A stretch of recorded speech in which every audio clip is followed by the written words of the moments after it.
I would like to discuss about connecting with your child's soul. One of the best ways to connect with your child's soul is through your voice. Your voice is very powerful. The words you speak out loud are profound, influential, and commanding. Your words can soothe. Your words can mediate. Your words can be like medicine to your child. And how we can better connect with the child's soul is learning how to articulate our own soul, learning how to express our own wonder, fulfilling our own wonder when our baby sees us making pottery or painting a picture or writing a song, playing on the piano, when we're gardening, when our child sees us in joy. That is medicine that soothes them and allows them to come forward and to open up and to allow themselves to embrace their wonder, their joy. When we are in our joy and when we are in our pure wonder, regardless of what's going around us, we can have uncertainty, we can have transitions, we can have major transformation, but to have an ability to articulate our wonder and our joy through these uncertain times or these major transitions or these massive transformation is our way of soothing ourselves, of mediating, of remedying our life. So the best way we can connect to our child's soul is to connect to our own soul, because they are an extension of us. So the more that we see ourselves and our inner child in the eyes of our child, right, and identify them as their own sovereign being with a great creative force to be reckoned with, and we allow ourselves to be the muse, right, to be the muse, that really allows the baby, allows the child to let loose, to embrace themselves and their sensuality, their sexuality, their emotions, their spirituality, what's flowing through them. And a part of, the soul of the child, especially in young years, is quite emotional, right? Children, they don't have the vocabulary or a way of articulating themselves as we train ourselves as an adult.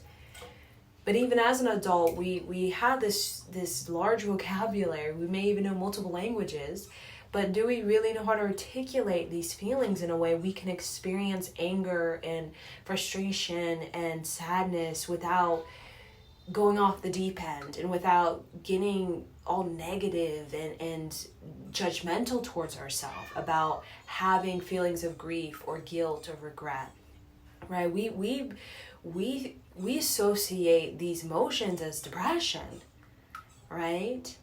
But when we start to associate emotions of liberation as a sort of a pathway towards uncovering and discovering parts of ourselves that maybe want to heal or maybe want to loosen up or maybe want to be loved and cared for in ways that maybe we haven't been taught or trained by society to love ourselves in such a way. But we do that. That's wonder. That's joy. And joy and wonder is quite revolutionary. That's why wonder and joy is always this sort of foundation to Renaissance, right?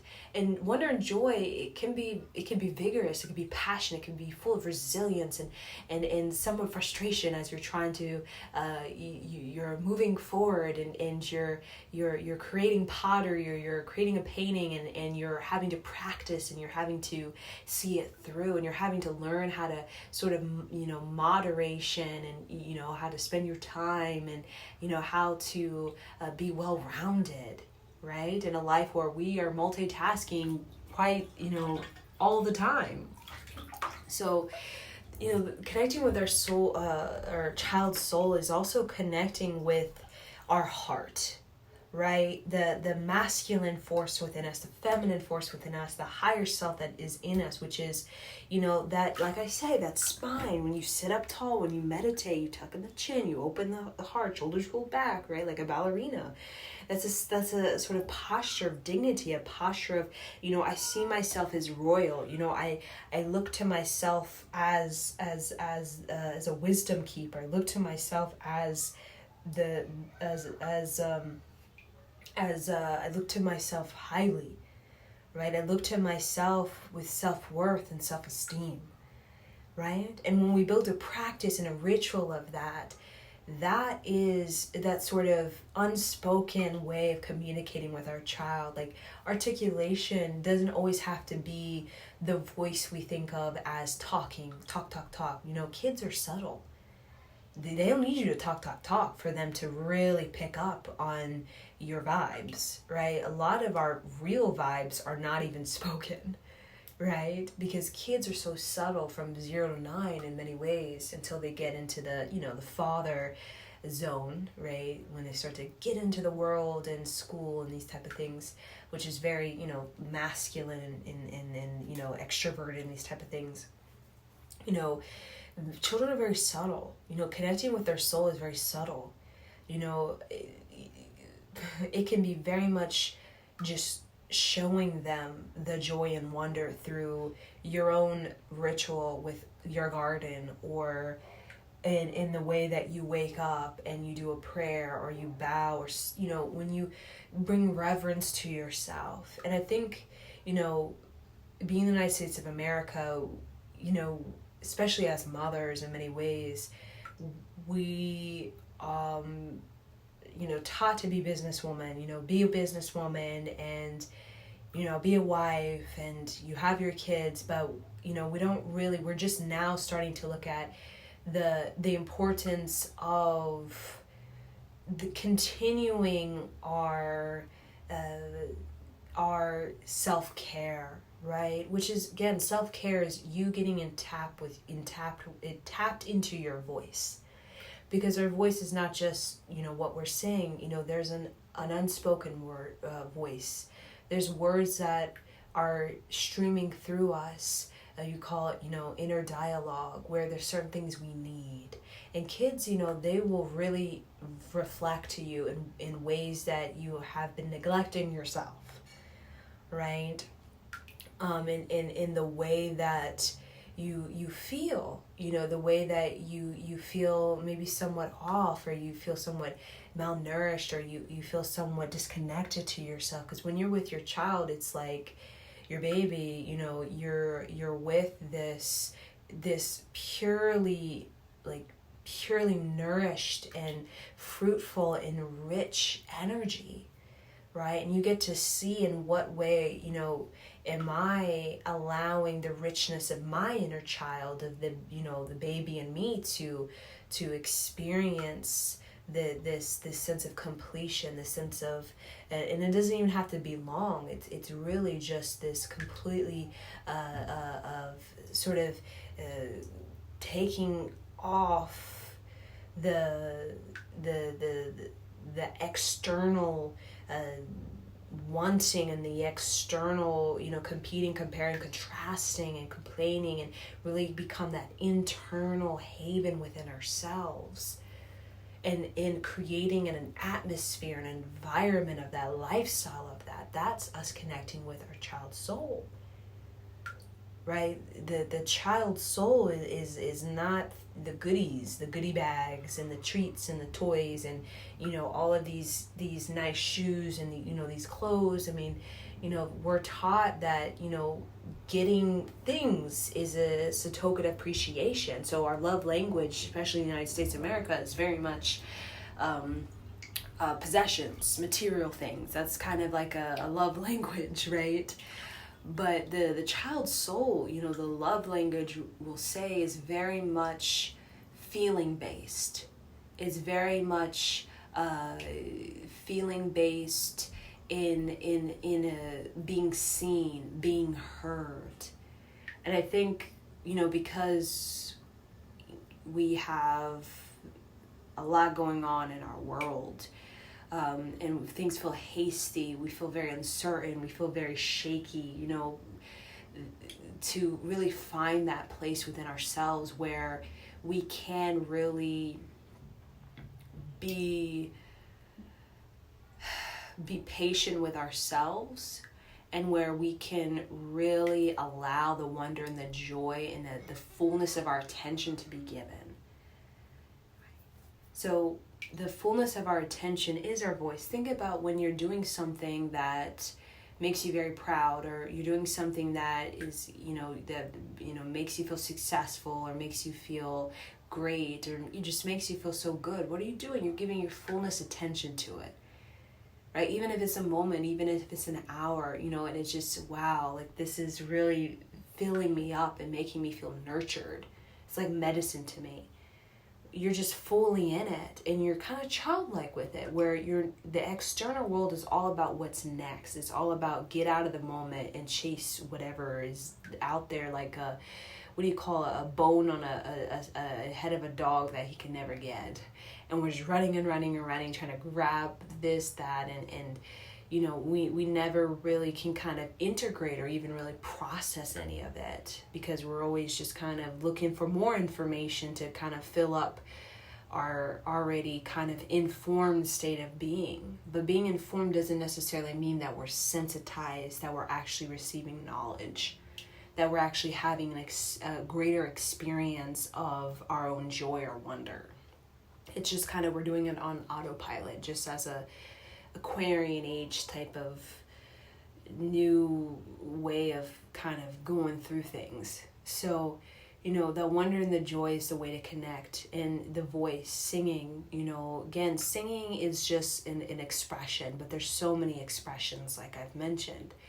But, when you're an expression of yourself and your joy and your wonder, that's the child, just is the radiant body just glows because you're glowing, and a child feeds off your energy, and a child becomes more nourished because you're nourished. And what is the most nourishing thing is about the wonder and the joy, about completing projects that make us happy, about taking these classes and having these studies that, really open our eyes to other possibilities and expansion. And that's why it's very important, even before we have a child, that, we have a sort of environment or space, even a relationship, where we are allowed to, where we can explore the wonder and the joy, where we've gotten to a particular place within ourselves where, especially as a woman, where we have some kind of freedom. Right? We should not feel like we're in a relationship where we feel confused and trapped and bound and in that type of, we should not feel like, we can't manifest in our careers, or, we feel very disconnected from our femininity, right? Which is our ability to manifest, its ability to bring freedom through our own source of endless energy that we have, right? And see these transformations in certain times as liberation, as a karmic clearing, as a getting clear about what I really want, understanding how how our choices affect things, understanding how our attitude, our sort of habits and behaviors, and even unconscious sabotage is creating these type of things. So, the joy and the wonder is really this opening that happens when we start to really pay attention to ourselves and our habits and behaviors, and how that's creating these certain patterns and these certain kind of relays, and how that may not be as nurturing, or maybe tiring, or it's not bringing us a greater experience of what we truly want. Because a child, especially young, will really reveal to you just through their pure essence what is your pure essence and what you truly want to step into moving forward. And that joy and that wonder will be subtle. It will be simple. It won't be it's going to be a love language that is like the original love language, which is about the attention, right? The sort of the attention we give, and how that creates this completion, this full moment, this I am complete. I feel my voice, my words, my expression is reflecting back to me the authentic me, the core me, the inner child me. And that is like my fearless stance with life, where I feel brave. And whenever we're doing something that is authentic, even of joy or wonder, it's always something that's brave. It's always something that makes us feel fearless. Wonder and joy of the child from 0 to 9, it's considered fearless because it's so much freedom, right?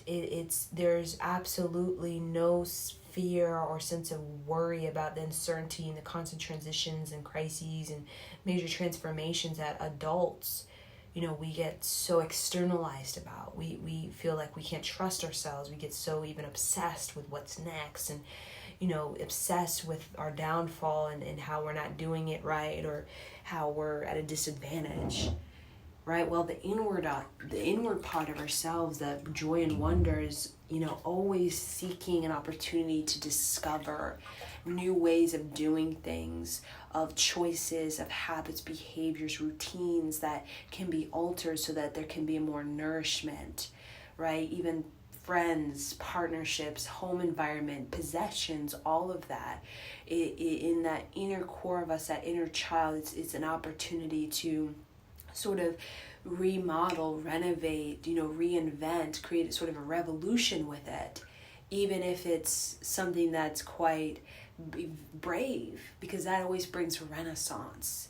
And the renaissance is that kind of is the what moves us, and it's the movement that brings breakthrough. It's the movement that brings, and we're gonna have many in our life, within the career area, health area, love area, child area, personal area. So when we are actually in our north node, so another way to connect to your soul, the child's soul, is your north node, your 10th house. North node is about your star, your northern star, where you're going in this life, your destiny. When you're in that destiny, that's you really listening to your soul. There's fate and there's destiny.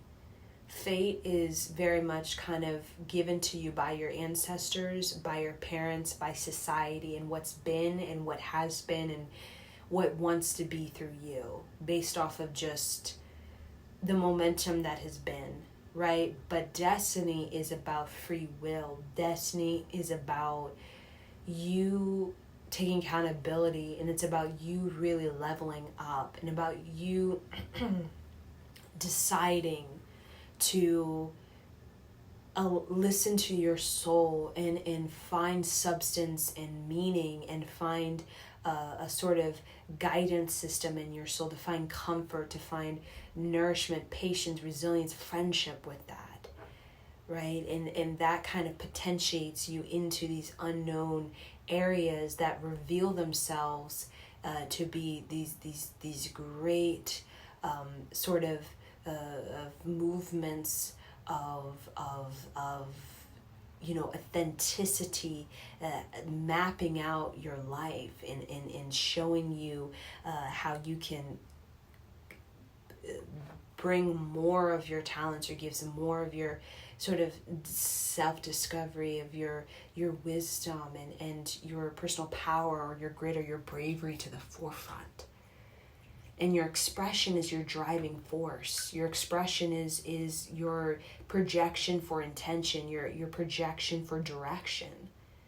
And when we speak to our child's soul, it's coming from that voice, that inner voice, where, you know, when we're in that north node, that 10th house, the 10th house is about the completion, about our role for humanity, right? The sharing of our authenticity with others. And we're really starting to get into that. That's also connecting to the soul of the child, right? Because, you know, the 5th house as well, which is about our own inner child.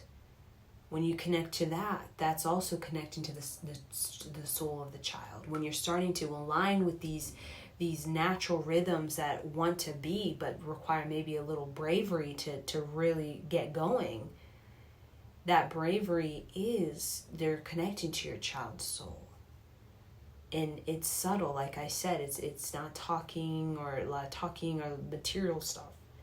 It's very much attention. It's very much you, when you follow through on you and you get you going and you align with you're opening up you. And your child is just going to receive that and is going, you give that to your child, and that allows your child to really unwind and to really feel peace on being on earth. Like, wait a minute, I can, you know, the connection to your child's soul is letting them know that I can be my authentic self.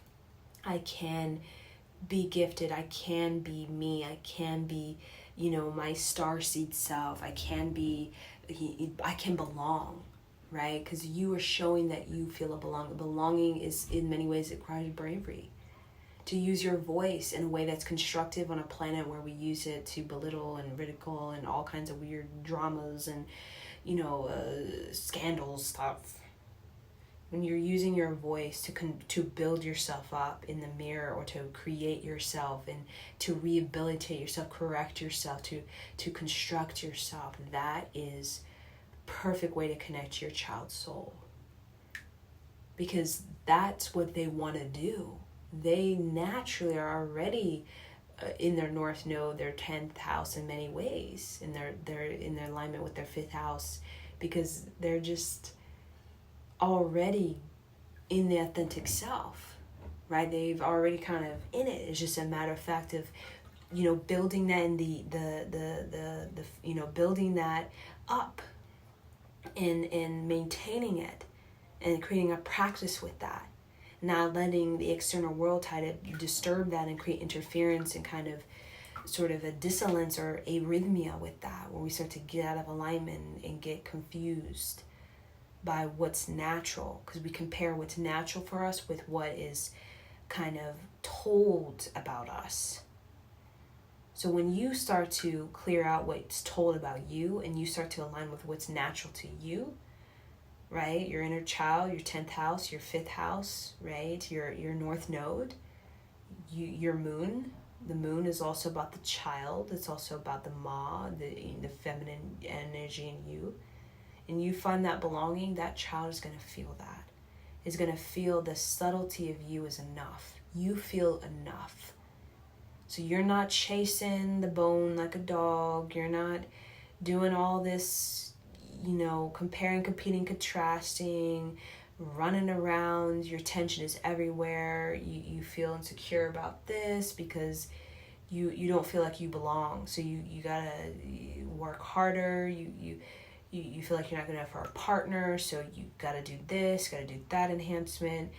And when you just strip it all away and just, I simply belong, and there's a path for me in my authenticity, and I can manifest through my enthusiasm and through my sort of natural beauty, that is how we're connected to the child's soul.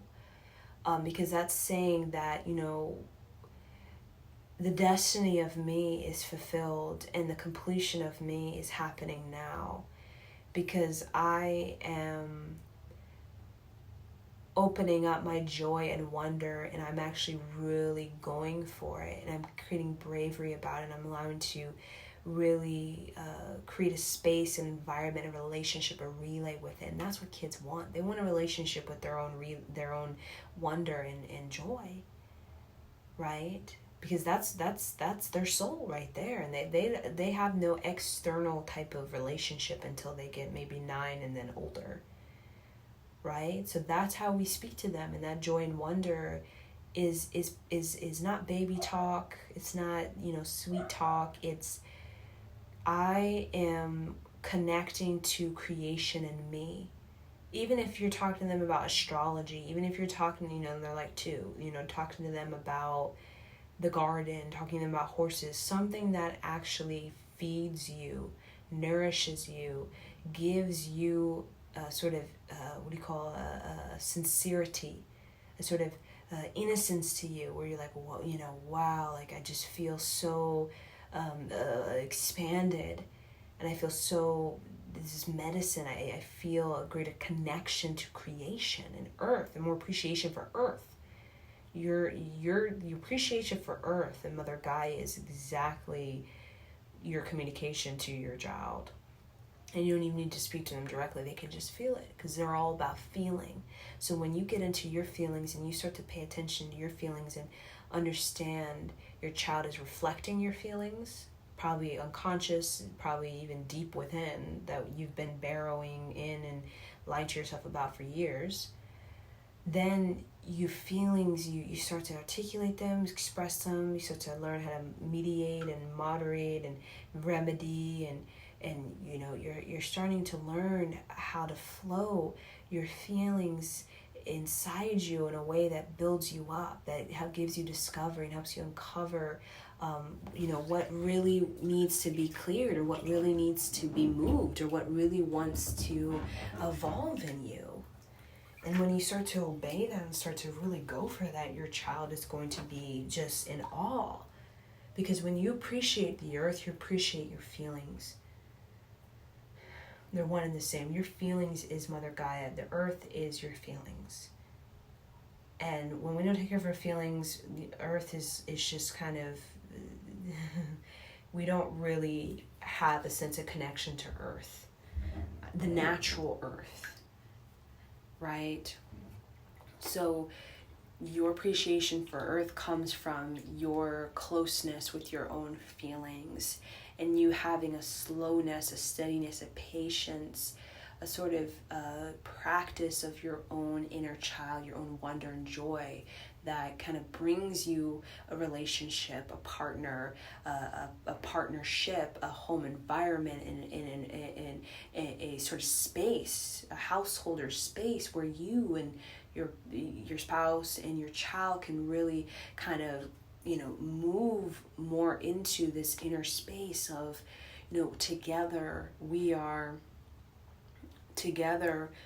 bringing appreciation, right? Through challenge and transition and uncertainty and transformation, we're still bringing appreciation, because we are allowing ourselves to feel, and we're allowing those feelings to evolve, and we're allowing ourselves to be empowered by those feelings. And that's a choice. Like destiny is a free will choice. It's there, it's available, your North Node is in your chart, your astrology, but there's some kind of bravery that has to happen. And bravery is always a sign of you have soul, right? You have soul. So that is our way of connecting to our child's soul.